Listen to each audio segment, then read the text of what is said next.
Hi and welcome to RCKicks. On today's show, well, we're doing something a little bit different. We're just going to sit down and chew the fat of Tamiya for 2022 to 2023.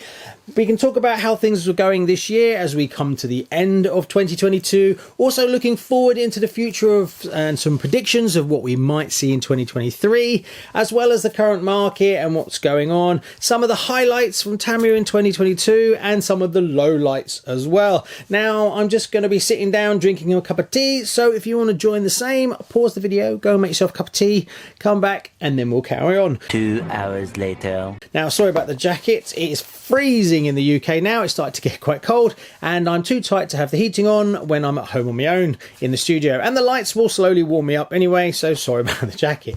Right, now let's kick off with what we know what's coming in the future from Tamiya. And to be fair, it's not a lot, is it really? What we know from the last show, there's a TG10 Mark II, which is the nitro car. Okay, and then there's basically the Egress Black that we've known about for quite a while now. And then there's the M4A3 tank. That looks pretty cool. Might get that on the show. It's a bit different, and I do like my tanks. But apart from that, doesn't seem to be a massive pipeline yet. Now, normally, a lot of companies, obviously gearing up for Christmas, they will start to release information about kits so that they're releasing it in the end of November. So everyone grabs them up, wraps them up and puts them under the tree for Christmas. But obviously, Japan doesn't really celebrate Christmas. They do starting to a little bit. Last time I was in Japan, I did see a few Christmas trees popping up. So obviously for Tamiya, it's not a massive focus. Not quite sure why it's not. They must still sell loads of units. But there's no real set pattern to announcements coming out like now, for instance, or in the next couple of weeks to be released for the beginning of end of November, beginning of December for Christmas. We actually do see, and we tend to see, lots of announcements in January for March, April time. So whether we won't hear anything from now until then, I'd be surprised that we don't hear about 1 or 2 announcements of new releases, being that we have so little to go on. But they just released, they just had the show, and they didn't really put out a great deal there either. So the Egress Black didn't really get a massive response. I think a lot of it to do is with price and actual effort of the kit. So doesn't really leave many people itching for the latest and greatest kits. But there has been some absolute blinder kits in 2022 that I was a big fan of. The Senna, that kind of came out of nowhere. That body set is lovely. Yes, I know it's on a TT4, but the body set is gorgeous. Bit tricky to paint, as you know. The Evo Mark V that I've just built and just released, that's coming out in the next week or so, that was very popular. You really like that. And obviously the body sets that Tamiya put out are amazing. Detail quality is fantastic. And to be honest with you, they probably make the best polycarbonate detailed bodies. The scales are always bang on. They're fantastic. And obviously their decals are high quality. It's just a bit of a shame we don't see them pushed onto other more interesting chassis. But obviously to keep the price point down so they can be accessible to anyone, that's why they keep defaulting back to the TT2, TT1, that kind of stuff. The Ford GT, I think, did reasonably well. Some things that didn't go quite as well. I don't think the TD4 hit the heights that it was hoping for. The TD2, going by what the feedback you give me, seems to be more popular. I'm guessing it's purely the looks. Now, we know the TD4 did have some issues with front drive shafts, with the steering and stuff like that, and the slipper clutch, adding that afterwards, and the buying the metal nuts for the diffs. But you can get past those kind of things. But I think what really didn't project it up as high as it should have was maybe just the overall look. Now, after building the TD2 and the TD4, I cannot knock the quality of plastics, and the design of the actual chassis was really good. So it is a bit of a shame. I must admit the Astute 2022 has grown on me a lot more. Now I'm kind of cheating a little bit. We're pushing out to like November, December 2021. So it's not really 2022, like I said. So, but they are big cars because Tamiya put in so much effort to bring out brand spanking new chassis. Another one that did really well this year, and you seem to be very keen on it, was the Mercedes-Benz C11. The amount of people that commented on that was kind of came out of the blue a little bit. Gorgeous, very easy to build, not that difficult to paint either. Obviously finding a place to drive it is a little bit difficult because obviously it needs a smooth tarmac, but very popular indeed. So I think that was a good selling point for them, but Tamiya didn't really put out tons of those units, so it was quite a rare one, but very popular. Again, some more missed opportunities for 2022. There is some key cars that you are demanding that we just still haven't seen. Now, the classic ones that everybody seems to scream at me on a monthly basis was the Porsche 959. Everybody wants that. That kit will sell out in bucket loads regardless of price. But I think that they're going to hold it off for the 50th anniversary. And that would be a brilliant strategy to do, to release it on the 50th anniversary. And those kits would sell like bucket loads. But I'm pretty sure you all want it exactly as it is. I think you can understand that Tamiya couldn't produce it with the cigarette livery, so it would be a street version. But I honestly don't think anyone would care. As long as they just brought out the exact same chassis, maybe change some of the plastics to make them a bit stronger. Not the design, but the plastic composite, but nothing else. As a 50th anniversary, I think they would absolutely, that would go to the moon. A lot of people, King Cab Monster Racer, yes, still people screaming for that, but we didn't see that this year either. Now, I don't see why we can't see it. The only thing that I could see from a challenging point of view is the gearboxes are always a little bit iffy, but Tamiya doesn't really go back and like change out a gearbox or anything like that. So I don't think they'd just release it as it is. But they'd have to sign up for Nissan or Toyota, obviously, to get the licensing to have their branding on it. But being that the Japanese, that shouldn't be that difficult. But why haven't we seen it? I honestly don't know. Hopefully we'll see it in 2023. But it's one of those ones that you literally go on and on about. And prices have got insane. I must finish mine. It's down there. I've just got to do the body. But I just haven't put it back on the show. I think it's because of the 3 colours that it's just quite a lot of work. And I keep putting it off subconsciously. The Falcon. Now, I was hoping that we were going to see it in 2022, and we haven't seen it, unfortunately.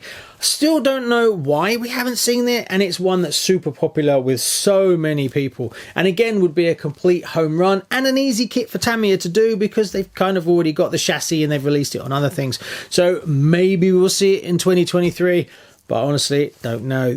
The Astute has actually blown up. The original vintage Astute, because the 2022 came out, I don't know whether we'll ever see the Astute again. Obviously, they brought out the Super Astute. Again, makes it difficult. So I can't see how Tamiya would go back again and release the original Astute. So prices are obviously very high for them and people are desperately trying to get hold of them. Now, the Blazing Blazer. Now, I can't see why we couldn't get that again. That's a very popular one by a lot of you vintage collectors, and it's one that should be reasonably easy for them to do. We've got the Bruiser. Now that's under 58519. Now that is £699 currently in the UK, so of course a Blazing Blazer is not going to be cheap, but there's no reason why it can't come in around the same sort of price as that. Licensing may be the issue with that one. Or whether it's one of those ones that's become very, very desirable because it was rare and not many people bought it. Does that mean that people were not willing to spend £700 on a new in-box one, as in the mass market?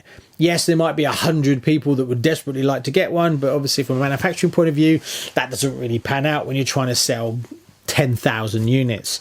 I would love to see some of the sale unit numbers for, say, the Bruiser, to see how well that sells now. The Lamborghini, we haven't seen a Lamborghini for ages. The last Lamborghini that came out from Tamiya was 84063, and that was all the way back in 2009. Now, I don't know if Tamiya still have a licensing agreement with Lamborghini. From what I can make out, they have licensing agreements sometimes with the manufacturer for a range of cars, or sometimes it's just one license for one body design.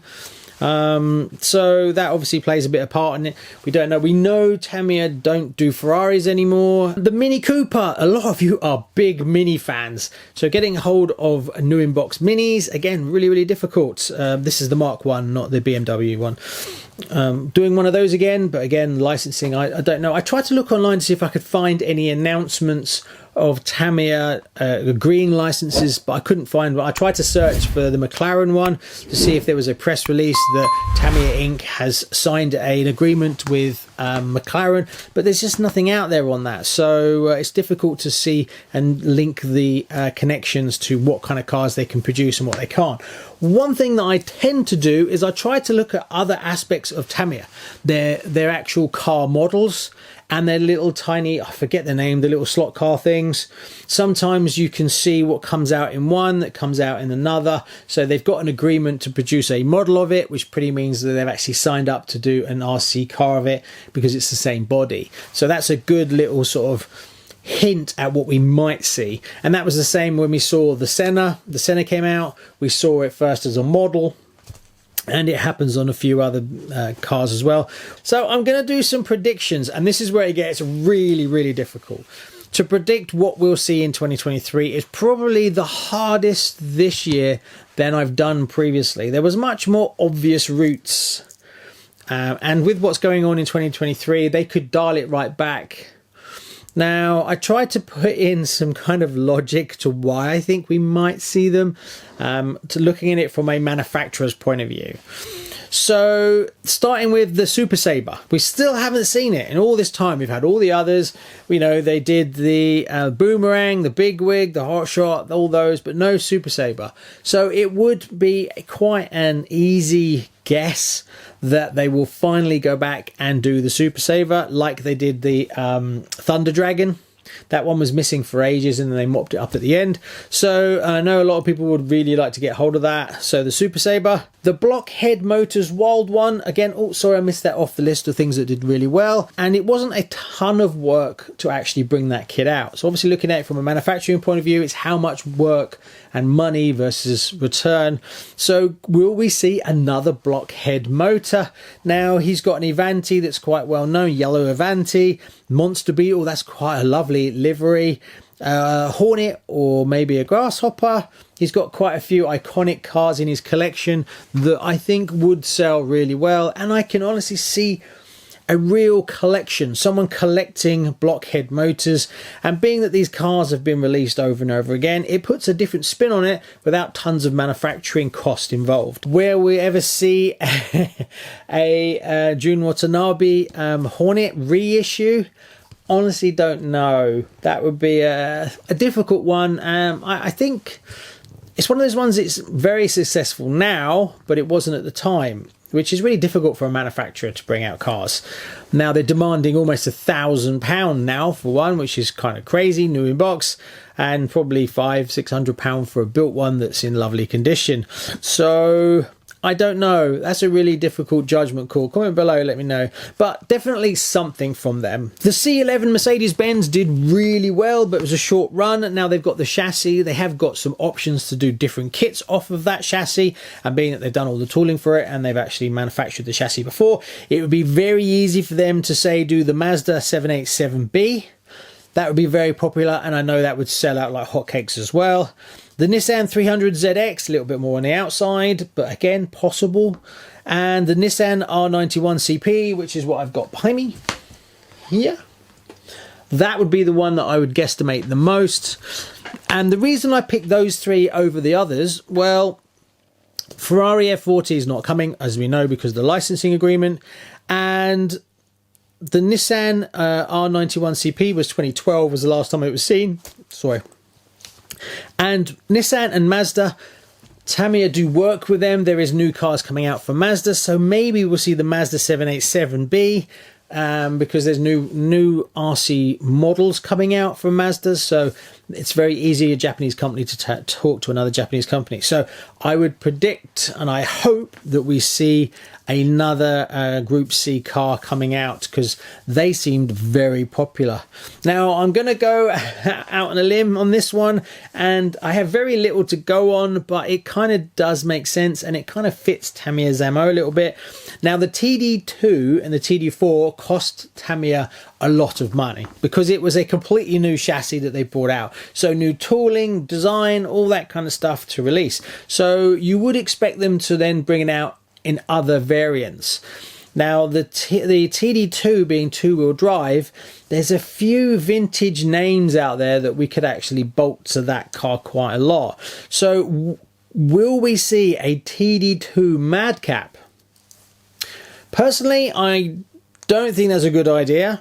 I would just bring out the Madcap, the original one.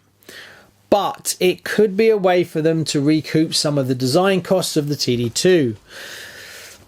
Comment below, that's one that's really interesting. Would you buy a TD2 Madcap, or do you think that's the worst thing they could do? They should just bring out, well, it would be a 2023 Madcap, they'd probably call it, going on the MO of the other one. Would that be something you'd be interested in? Do you think that's stupid? They should just bring out the original one. I think if they kept quite true to the styling of it, lost the bubble canopy for sure, and try and streamline it as much as possible. Talking about streamlining them though, the actual Super Avanti TD4 is coming out, but have you noticed that they've kind of shaved off the canopy a little bit and adjusted it to make it a little bit thinner, so it actually looks a little bit better? I wonder if they actually watch. Hi Tamiya. The Mud Blaster. I'm going to take a punt that we may see a Mud Blaster in 2023. Now, the Monster Beetle's already out, the Brat's already out. They could easily put it back together again and just release it. So, why we haven't seen that already, I honestly don't know. You can make your own if you want to. It's not that difficult to do, but to see it released would be a cool one, and it is probably the best looking of them all, if I'm honest. Another one I'm going to go take a little bit of a punt on, and I'll explain why, is a Nissan Fairlady 240ZG on an MO5 chassis.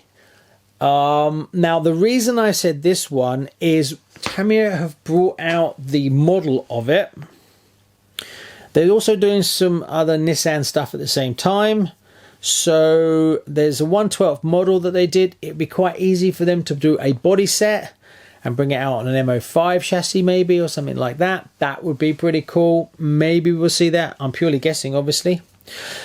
The XVO2 Pro we've got out. I would expect that we'll see some other variants of it in 2023. With an actual body set, maybe dialed down so it doesn't have as many bells and whistles like the Pro kit does, to get the price a bit lower. Some rally bodies. I mean, Tamiya seem to be putting out quite a few rally bodies recently, so that would be quite an easy one for them to do. And also having different lines of the same chassis. And I think the XVO2 actually stands up on its own. People seem to really like it. I know for quite a while there was an issue of, well, it's got to be really good if it's going to beat the XVO1, because the XVO1 is just loved so much as a great chassis, and I think it is standing up. So it's just a price point, so they could maybe do one with a body set instead, just to bring the price down a little bit. That may come. The TC01, again, we haven't seen anything since its first release on the Formula E chassis in August 2020, and we haven't seen any variants of it whatsoever, which really surprised me, because obviously Tamiya have spent quite a lot of money designing a chassis, bringing it out on one car and then never touching it again. That seems a bit wasteful from an engineering point of view. So, and it was supposed to come out as a touring car chassis, so again, you know, we should, like I said earlier, it should have been put underneath a Senna, or it could be put under quite a few different types of car. It would be really nice to see it. I love that chassis. It's a little bit difficult to get your electronics in it, but the chassis is really nice. So there's quite a lot of variations they could do with it, and it drives really well and crashes really well too. But that's a whole other video. So that's kind of my predictions of what I think we'll see. That's the only things I can really come up with and try and put some logic to it. I think we really could do with a Halo release, a vintage Halo release from Tamiya. The last time we had something that was really, really big was the Evolution, and that came out of nowhere. So I think we may see one come out of nowhere, or two big releases in 2023 that we just don't know about. That would be really cool, but what they might be, I honestly don't know. And Tamiya do sometimes just come out with a left field car, so maybe the one of those, the Falcon, might just come out of the blue. Who knows? Or maybe we'll see something else, the Blazing Blazer or the King Cab. So all in all, I'm going to say a reasonably solid year for Tamiya, and 2023, well, we're just going to have to wait and see. And hopefully these storms of the financial side of things calm down a little bit, and we can all look forward to a more rosy 2023. And seeing the back of Kobe would be nice. The end of the war would be nice. The pound returning to more than nothing would be nice. And for people's mortgages to go down, and for the food prices to drop. But apart from that, everything's going brilliantly. Anyway, thanks very much. Please like and subscribe. Comment below. Let me know what you think. And I'll see you on the next one. Bye-bye.